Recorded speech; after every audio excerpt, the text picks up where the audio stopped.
نوح کی کشتی 6 مہینے تک پانی میں تیرتی رہی۔ اس فصیل سے پہلے ایک خندق تھی جسے پانی کے ساتھ بھر دیا گیا تھا۔ کسی مشرک یا کافر کے لیے اللہ کے نبی مغفرت کی دعا نہیں مانگتے۔ آج کا عنوان ہے ایسی زمین جہاں کوئی کھیتی باڑی نہیں۔ ابراہیم علیہ السلام فلسطین میں آباد تھے۔ بی بی سارہ ابراہیم کی پہلی بیوی ان کے ساتھ رہتی تھی۔ بی بی سارہ ابراہیم علیہ السلام کے چچا کی بیٹی تھی۔ شادی کے وقت ابراہیم کی عمر 35 سال تھی اور ان کی شادی ملک شام میں ہوئی۔ ابراہیم اور سارہ نے بہت سے ملکوں کا سفر کیا۔ جناب ابراہیم سفر کرتے کرتے مصر پہنچے۔ فرعون مصر ایک ظالم اور سخت بادشاہ تھا۔ فرعون کے کارندے اپنی سلطنت میں رہنے والے یا سفر کرنے والے لوگوں میں سے خوبصورت لڑکیوں کو اٹھا کر لے جایا کرتے اور بادشاہ کو پیش کر دیتے تھے۔ فرعون اس کے بدلے میں انہیں انعام سے نوازا کرتا تھا۔ فرعون کے فوجی بی بی سارہ کو بھی اٹھا کر لے گئے۔ فرعون برے ارادے کے ساتھ بی بی سارہ کی طرف بڑھا تو اس کا بازو شل ہو گیا۔ فرعون کو احساس ہوا کہ یہ کوئی غیر معمولی شخصیت ہے۔ بی بی سارہ سے معافی مانگی۔ بی بی سارہ نے فرعون کو معاف کر دیا تو اس کا بازو ٹھیک ہو گیا۔ جناب ابراہیم کو بھی وہیں بلایا گیا۔ فرعون نے اپنی غلطی کی تلافی کرنے کے لیے اپنی سب سے ایماندار خادمہ ہاجرہ کو سیدہ سارہ کی خدمت کے لیے انہیں دے دیا۔ بی بی ہاجرہ قبطی یعنی مصر کی رہنے والی ہیں۔ تورات کی روایات کے مطابق بی بی ہاجرہ مصر کے بادشاہ فرعون کی بیٹی ہیں۔ سیدہ سارہ نے ہاجرہ کو ابراہیم کے نکاح میں دے دیا۔ جب 2424 قبل مسیح میں اسماعیل پیدا ہوئے، اللہ کے نبی ابراہیم کی عمر 86 سال تھی۔ اسماعیل سیدہ ہاجرہ کے بیٹے ہیں۔ بی بی سارہ اس وقت تک بے اولاد تھی۔ اللہ کریم نے اپنے نبی ابراہیم کو حکم دیا کہ وہ اپنے بیٹے اسماعیل اور بی بی ہاجرہ کو ریگستان میں چھوڑ آئیں۔ ایک روایت کے مطابق بی بی سارہ نے جناب ابراہیم سے ہاجرہ اور ان کے بیٹے اسماعیل کو کہیں دور چھوڑ کر آنے کا مطالبہ کیا۔ یہ بہت بڑا امتحان تھا۔ اپنے اکلوتے بیٹے کو جو ابراہیم کے بڑھاپے میں پیدا ہوا، اس بیوی کو جو بہت خیال رکھتی تھی اور نہایت نیک تھی، دونوں کو ایسی جگہ پر چھوڑ آنا جہاں دور دور تک کوئی نہ ہو، سوچنا بھی آسان نہیں ہے۔ اللہ کے نبی اس مشکل امتحان سے نہ گھبرائے۔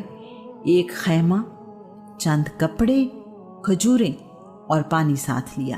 دور ایک غیر آباد صحرا میں جہاں انہیں چھوڑنے کا حکم ملا تھا لے گئے۔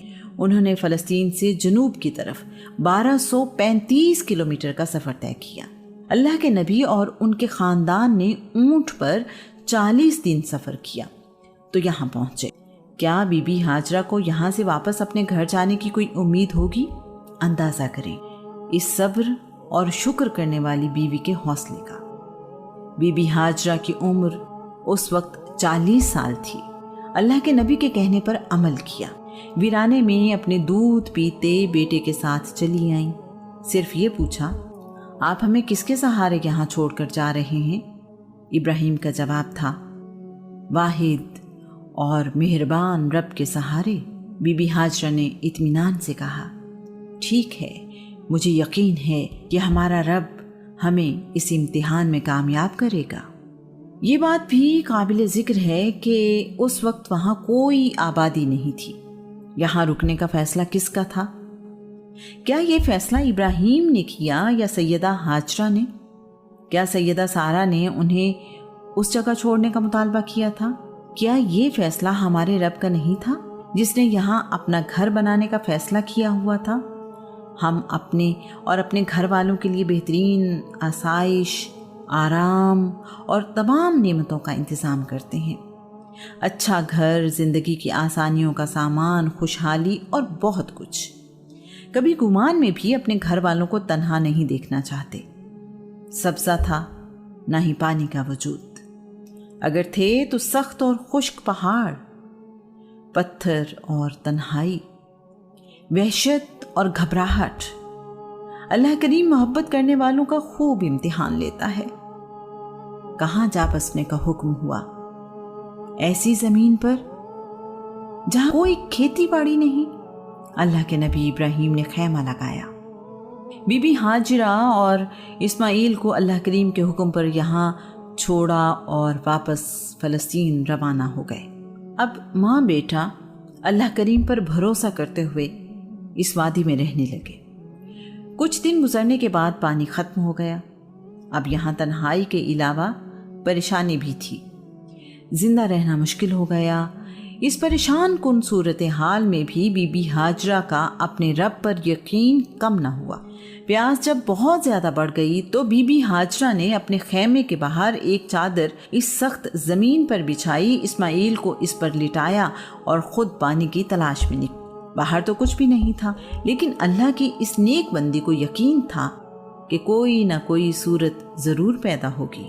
وہ اپنے خیمے کی دائیں جانب والے پہاڑ صفا پر چڑھی، ادھر ادھر دیکھا، کچھ نظر نہ آیا، نہ کوئی انسان نہ پرندہ۔